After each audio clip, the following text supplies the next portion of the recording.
इयत्ता 10वी प्रकरण 3 वर्तुळ आपण पाहतोय। या ठिकाणी एक नवीन प्रमेय आहे, स्पर्श वर्तुळाचे प्रमेय। काय आहे प्रमेय? परस्परांना स्पर्श करणाऱ्या वर्तुळांचा स्पर्श बिंदू आणि त्या वर्तुळांचे केंद्रबिंदू जोडणाऱ्या रेषेवर असतात। म्हणजे जर परस्परांना स्पर्श करणारे दोन वर्तुळ असतील तर त्यांचे केंद्रबिंदू आणि स्पर्श बिंदू हे एका रेषेवर असतात। थोडक्यात असं आपल्याला सिद्ध करायचं आहे। आता या ठिकाणी म्हणून मी ही जी वर्तुळं घेतलीत ती बाह्यस्पर्शी वर्तुळ आहेत आणि ही दोन अंतरस्पर्शी वर्तुळ आहेत। हा बघा, ए आणि बी हा यांचा केंद्रबिंदू आहे, तसंच या मोठ्या वर्तुळाचा ए आहे, हा छोट्या वर्तुळाचा बी आहे आणि सी या ठिकाणी ती परस्परांना स्पर्श करतायत वर्तुळ। म्हणजे केंद्र ए व बी असणाऱ्या वर्तुळांचे स्पर्शबिंदू सी आहे, लक्षात आलं। आणि आपल्याला सिद्ध करायचंय बिंदू सी हा रेषा एबी वर आहे, म्हणजे एकरेषीय आहे थोडक्यात, लक्षात आलं का? हे आपल्याला सिद्ध करायचंय। त्यासाठी बघा सिद्धता सोपी आहे एकदम।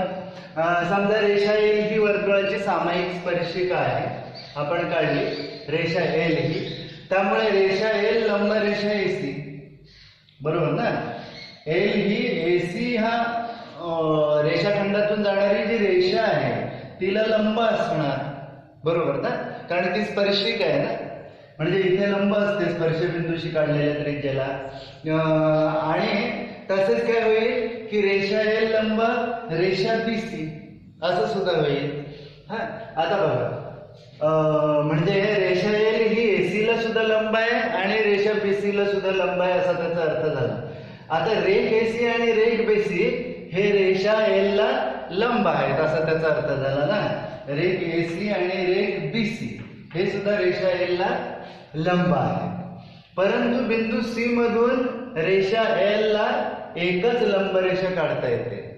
म्हणजे काय तर एखाद्या रेषेवरील बिंदूतून त्या रेषेला एकच लंब रेषा, म्हणजे 90 अंशाचा कोन करणारी एकच रेषा असणार ना, एकच लंब रेषा काढता येते।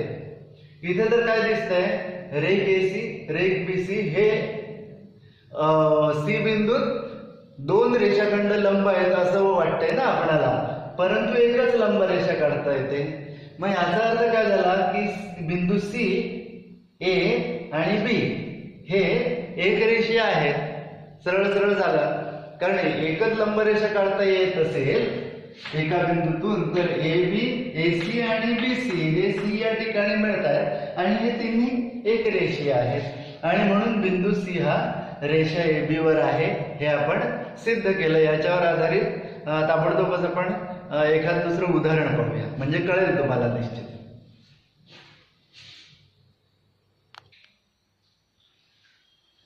आता ही अंतरस्पर्शी आणि बाह्यस्पर्शी वर्तुळांच्या केंद्रातील अंतर काढण्यासाठी दोन उदाहरणं लिहिलीत मी।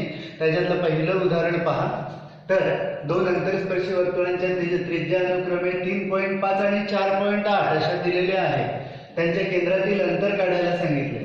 समजा लहान वर्तुळाची त्रिज्या R1 आणि मोठ्या वर्तुळाची त्रिज्या R2 अशी मानून घ्यायची, लक्षात आलं। आणि ही वर्तुळं कशी आहेत, अंतरस्पर्शी आहेत ना, म्हणजे आतून स्पर्श करतायत एकमेकांना। म्हणजे दोन वर्तुळं अशा तऱ्हेने आहेत, एकमेकांना आतून स्पर्श करतायत आणि त्याच्या केंद्रातलं अंतर काढायचं ना, तर हा जो पार्ट आहे इथला तो पार्ट येणार ना, म्हणून ही मोठ्या वर्तुळाची त्रिज्या आणि ही लहान वर्तुळाची त्रिज्या, या मोठ्या वर्तुळाच्या त्रिज्यातून लहान वर्तुळाची त्रिज्या वजा केली की नाही की आपणाला केंद्रातील अंतर मिळतं, लक्षात आलं का? म्हणून मी काय लिहिलं की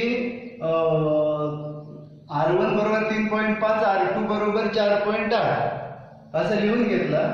आणि अंतरस्पर्शी वर्तुळांच्या केंद्रातील अंतर म्हणजे त्यांच्या त्रिज्यातील फरक म्हणजे वजाबाकी, लक्षात आलं का? म्हणजे काय होईल, 4.8 वजा 3.5 एवढंच करायचं, किंवा अगोदर लिहून घ्यायचं अंतर बरोबर R2 वजा R1, R2 वजा R1 होईल ना इथे।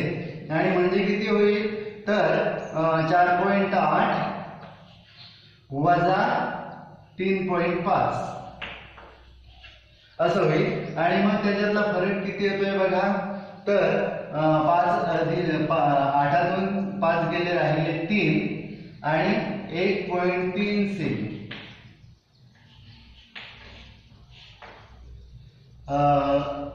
म्हणजे या आंतरस्पर्शी वर्तुळाच्या केंद्रातील अंतर किती आलं, 1.3 सेमी आलं. लक्षात आलं का? का ते लक्षात आलं ना, म्हणजे हा इथून इतका A ते C हे अंतर मोठ्या वर्तुळाची त्रिज्या आहे, आणि समजा इथे B आहे, तर B ते C हे अंतर लहान वर्तुळाची त्रिज्या आहे.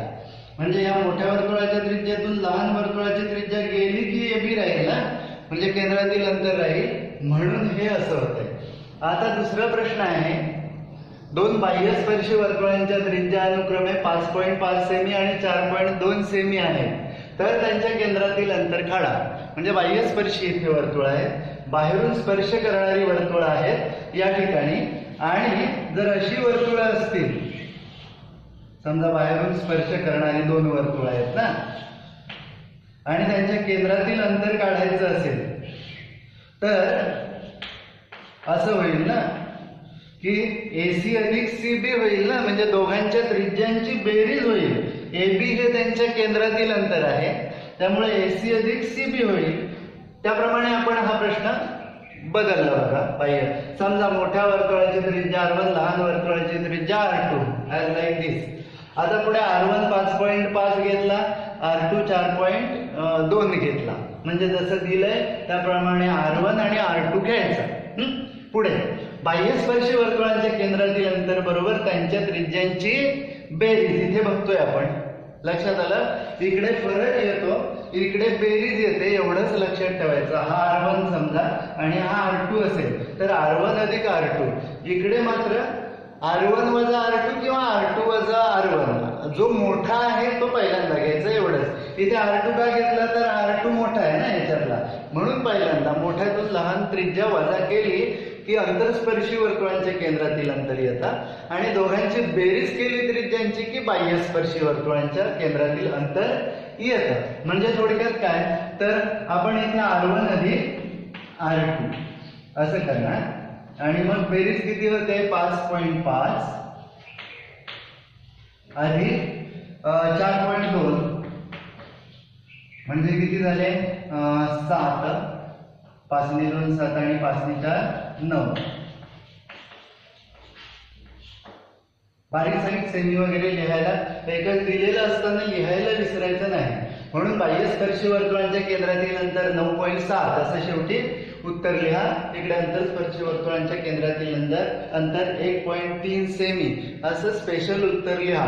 तर कारण स्पेशल उत्तराला सुद्धा कधी कधी शेवटचा मार्क्स अर्धा ठेवलेला असतो, त्यामुळे प्रत्येक प्रश्नाचं उत्तर स्पेशल लिहा. ठीक आहे, म्हणजे आपण आज हे या संदर्भातलं प्रमेय जे आहे ते पाहिलं की बाह्यस्पर्शी किंवा अंतरस्पर्शी वर्तुळांचे केंद्रबिंदू स्पर्शबिंदू एकरेषीय असतात, हे जे प्रमेय आहे ते झालं, आणि त्याच्यावर आधारित अंतरस्पर्शी आणि बाह्यस्पर्शी असे दोन प्रकारावरती एक एक प्रश्न झाला. ओके.